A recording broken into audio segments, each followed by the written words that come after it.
இங்கே நடைபெற்று கொண்டிருக்கின்ற பாரதிய ஜனதா கட்சியினுடைய மாநில தலைவருடைய தமிழகம் தலைநிமிர தமிழன் பயணம் என்ற தலைப்பிலே இன்றைக்கு தமிழ்நாடு முழுவதும் மிகப்பெரிய ஒரு எழுச்சி பயணத்தை இன்றைக்கு நடத்தி கொண்டிருக்கின்ற பாரதிய ஜனதா கட்சியினுடைய மாநில தலைவர், முன்னாள் அமைச்சர், சட்டமன்ற உறுப்பினர், பாரதிய ஜனதா கட்சியினுடைய சட்டமன்ற தலைவர், என்னுடைய அருமை சகோதரர் திரு நயினார் நாகேந்திரன் அவர்களே, மற்றும் இந்த நிகழ்ச்சிக்கு வரவேற்புரையாற்றி அமர்ந்திருக்கின்ற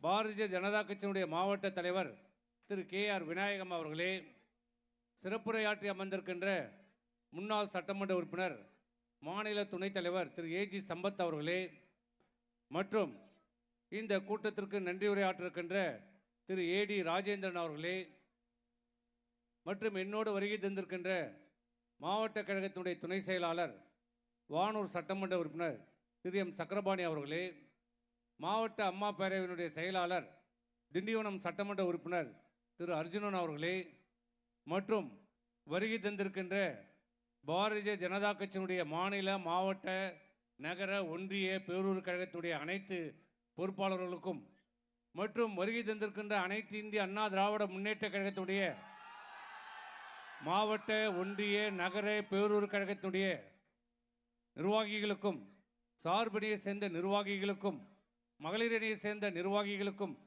கிளைக்கழகத்தினுடைய நிர்வாகிகளுக்கும், மற்றும் வருகை தந்திருக்கின்ற தேசிய ஜனநாயக கட்சி கூட்டணியில் இருக்கின்ற அங்கம் வகித்துக் கொண்டிருக்கின்ற அனைத்து கழக தோழர்களுக்கும், பெரியவர்களுக்கும், தாய்மார்களுக்கும், பத்திரிகைத்துறை நண்பர்களுக்கும், ஊடகத்துறை நண்பர்களுக்கும், காவல்துறை நண்பர்களுக்கும் என்னுடைய மாலை வணக்கத்தை தெரிவித்துக் கொள்கின்றேன். இன்றைக்கு நடைபெறுகின்ற இந்த எழுச்சி பயணம் விரைவிலே நடைபெற இருக்கின்ற தமிழ்நாடு சட்டமன்ற தேர்தலிலே அனைத்து இந்திய அண்ணா திராவிட முன்னேற்ற கழக தலைமையிலான தேசிய ஜனநாயக கூட்டணி மிகப்பெரிய வெற்றியை பெற்று அங்கே ஆட்சியை அமைக்கும் என்பதை உறுதிப்படுத்துகின்ற இந்த கூட்டமாக இன்றைக்கு இங்கே நடைபெற்று கொண்டிருக்கிறது. நாம் இங்கே பல்வேறு கூட்டங்களை இந்த காந்தி சதுக்கத்திலே நாம் பார்த்திருக்கின்றோம், நடத்தியிருக்கிறோம். இன்றைக்கு இங்கே நடைபெறுகிற இந்த கூட்டம் இந்த அளவிற்கு ஒரு எழுச்சியோடு, உற்சாகத்தோடு இந்த கூட்டம் இங்கே நடைபெறுகிறது என்பது எதை காட்டுகிறது என்றால், மக்களும் தயாராகிவிட்டார்கள், நாமும் தயாராகிவிட்டோம். தேர்தல் எப்போது அறிவிப்பார்கள் என்று இன்றைக்கு நாம் காத்து கொண்டிருக்கிறோம். இந்த அரசை, மக்கள் விரோத அரசை, மக்களை பற்றி சிந்திக்காத அரசை, தன் குடும்பத்தை பற்றி மட்டும் சிந்தித்து செயல்பட்டு கொண்டிருக்கின்ற இந்த திராவிட முன்னேற்ற கழக அரசை தூக்கி எறிய மக்கள் தயாராகிவிட்டார்கள். இன்றைக்கு இந்த தமிழகம் தலைநிமிர வேண்டும் என்றால், தலைகுனிந்திருக்கின்ற இந்த தமிழகம் தலைநிமிர வேண்டும் என்றால், இந்தியாவின் முன்னிலை மாநிலமாக வர வேண்டும் என்றால், வளர்ச்சி பெற்ற மாநிலமாக வர வேண்டும் என்றால், இன்றைக்கு தொழில் வளர்ச்சியிலே பின்னோக்கி சென்று கொண்டிருக்கிறது. அனைத்து தொழில்களும் இன்றைக்கு மாநிலத்தை விட்டு அண்டை மாநிலத்துக்கு செல்லுகின்றதற்கு காரணம் என்ன? மாநில அரசு எதற்கெடுத்தாலும் மத்திய அரசாங்கத்தோடு முரண்பட்டு கொண்டிருக்கிறது. அரசியல் ஆதாயத்திற்காக, தேர்தல் ஆதாயத்திற்காக இன்றைக்கு மக்களை பற்றி சிந்திக்காமல், இன்றைக்கு மாநில வளர்ச்சியை பற்றி சிந்திக்காமல், இன்றைக்கு மத்திய அரசாங்கத்தோடு இன்றைக்கு முரண்பட்டிருக்கிற காரணத்தால் இன்றைக்கு தமிழகம் வளர்ச்சி பாதை செல்லாமல் பின்னோக்கி சென்று கொண்டிருக்கிறது. இதைதான் இந்தியாவுடைய பாரத பிரதமர் திரு நரேந்திர மோடி அவர்கள் செல்லுகின்ற இடமெல்லாம் சொல்லுகிறது, இரட்டை அரசாங்கம், மத்தியிலும் ஆட்சி, நம்முடைய ஆட்சி, மாநிலத்திலும் நம்முடைய ஆட்சி இருந்தால்தான் தமிழகம் தலை நிமிர்ந்து நிற்க முடியும், அனைத்திலும் வளர்ச்சி பெற முடியும், வேலை வாய்ப்புகளை பெற முடியும், விவசாயிகளுக்கு தேவையான அனைத்து உதவிகளையும் பெற முடியும். மத்திய அரசாங்கத்திலிருந்து இங்கே நம்முடைய அரசு அனைத்து இந்திய அண்ணா திராவிட முன்னேற்ற கழக தலைமையிலான தேசிய ஜனநாயக கூட்டணியுடைய ஆட்சி எடப்பாடியார் தலைமையிலே அமைந்தால் மத்தியில் இருக்கிற நம்முடைய அரசு பாரதிய ஜனதா அரசுடைய பாரத பிரதமரிடம் கேட்க வேண்டாம், கேட்காமலே அள்ளி தருகிற அரசு மத்திய அரசு. அப்படிப்பட்ட அரசு கூட்டணியிலே நம்ம தமிழகத்திலே அமைய வேண்டும். அதற்காக நாம் அனைவரும் பாடுபட வேண்டும். இன்றைக்கு தமிழகத்திலே என்ன நடந்து கொண்டிருக்கிறது? எங்கே பார்த்தாலும் கஞ்சா, போதை. அதை தடுக்க வேண்டிய மாநில முதலமைச்சர் என்ன சொல்லுகிறார்?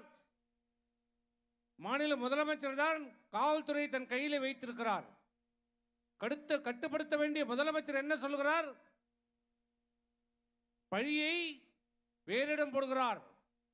மத்திய அரசாங்கம் தடுக்க வேண்டும், காவல் அதிகாரிகளே நீங்கள் தடுக்க வேண்டும்.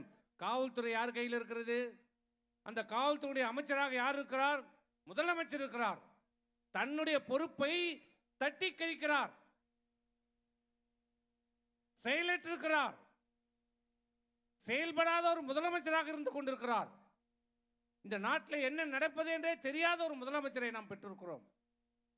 ஆகவே இப்படிப்பட்ட அரசு அப்புறப்படுத்தப்பட வேண்டும், தூக்கி எறியப்பட வேண்டும்.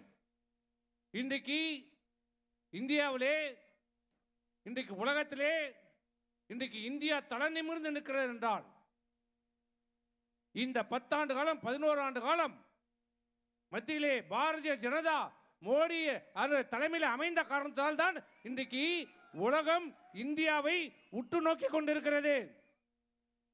பல்வேறு துறையிலே நாம் இன்னைக்கு தன்னறிவை பெற்றிருக்கிறோம், வளர்ச்சி அடைந்திருக்கிறோம்.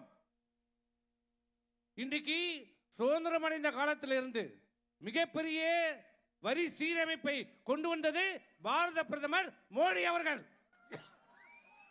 அந்த வரி சீரமைப்பிலே அந்த பயனடைய வேண்டிய மக்களுக்கு செல்ல வேண்டிய பயணிகளை இந்த தமிழக அரசு, திராவிட முன்னேற்ற கழக அரசு, ஸ்டாலின் அரசு வழங்க மறுக்கிறது.